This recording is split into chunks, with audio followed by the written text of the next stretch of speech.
Okay, continuing with derivatives, we have problems 6 through 10. So let's get started. I see that I have two separate functions, and that is here, here, here, and here. So it looks like I'm going to need to use the product rule in order to solve this. I'm going to rewrite my function because I don't want to have the square root anymore. So I'm going to rewrite this as f of x is, and I'll use parentheses just to show the two separate functions. 3x plus 1 to the 1/2 power. Remember to write a root as an exponent. It's always the index of the root, and then the power, any power that might be underneath the radical sign. So there's what we have. We're going to use the product rule. So we're going to take the first piece, x squared, times the derivative of the second piece. In the second piece, we have to use the chain rule. So we're going to do 1/2, leave the stuff on the inside the same, subtract 1 from the exponent, and then also multiply by the derivative of the stuff on the inside. And then plus the second piece, 3x plus 1 to the 1/2 power, times the derivative of the first piece. So this is the product rule as the main rule, and then within the product rule we had to use the chain rule to evaluate the square root. So now we have what we need, and we can simplify. So this first term I'm going to combine a lot of steps here. I can take and make this exponent positive by making it 1 divided by that whole thing. And I also am going to have a 2 in the denominator, 3 in the numerator, and an x squared in the numerator. So the whole piece is going to end up looking like this. 3x squared all over 2 times the square root. And I'm going to put it back in the square root form, since that's what our answers are all written as. All right, plus 2x, and then I'm going to write this again as a square root, 3x plus 1. Okay, so we can only add or subtract fractions if we have like terms. So the thing that this is missing is a 2. It's missing a 2 times the square root of 3x plus 1. So I want to multiply this by 2 times 3x, or times the square root, sorry, of 3x plus 1 on the numerator and the denominator. So I'm gonna create common denominator so that I can add. So when I do that, I will have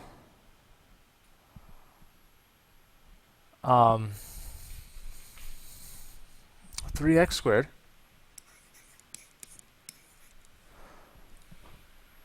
and then so I've got 3x squared here, and this is going to be completely over 2 times the square root of 3x plus 1, since we have a common denominator now, and the term over here. All right, so I'm going to multiply the 2x and the 2, so I get 4x.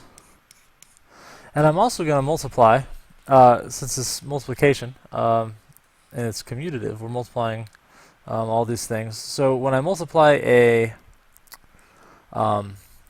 square root of something times the square root of that same thing, we would get, in a little sidebar over here, we're going to get, we have this, and the square root and the square kind of cancel each other out, so we're just left with 3x plus 1, which is nice. So then we have, it's still multiplied by, because it's all multiplication, but 3x plus 1. So now we can say that in there, this is going to be 12 x, and so I'm going to pull this denominator up here real quick. So that's going to be 3x squared plus 12x squared plus 4x. Combine these, we get 15x squared plus 4x, all over our same denominator. So that should be our final. And notice that it is D. All right, so moving on, I'm going to clear our annotations and move down. We'll whip 7, 8, 9, and 10 pretty quick here. All right. So find dy dx if x cubed minus y cubed equals y. So we're just going to use the power rule here, 3x. Everywhere we take the derivative of y, we're going to write dy dx.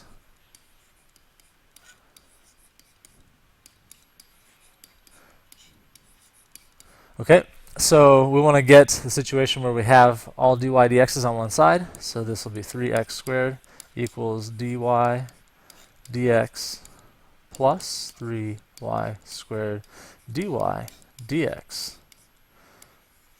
So now if I factor, I can factor out a, so I'm going to write it right here, 3x squared equals, dy dx times 1 plus 3y squared. All right, and the last thing I had to do is divide both sides by the 1 plus 3y squared so I can get dy dx isolated. So now my final answer is going to look like 3x squared all divided by the quantity 1 plus 3y squared equals dy dx, and we're done. So there's our final answer. Number 8. Let's use brown. Find f prime if we have that. So another quotient rule. So the low function, sine, the sine of x, okay, times the derivative of the high function minus the high function times the derivative of the low function, all divided by the low function squared. Okay, and not a whole lot we can do with that. We could probably factor out an x, but it's not really necessary. So we could leave it like that. Just applying the rule. These problems are more just to apply the rule, not to do anything crazy with them. Okay, next we have product rule. So we're going to take the first function, leave it alone, while we take the derivative of the second function, and then add it to the second function, and leave the second piece of it alone, and then take the derivative of the first piece of this. So 2x minus 4.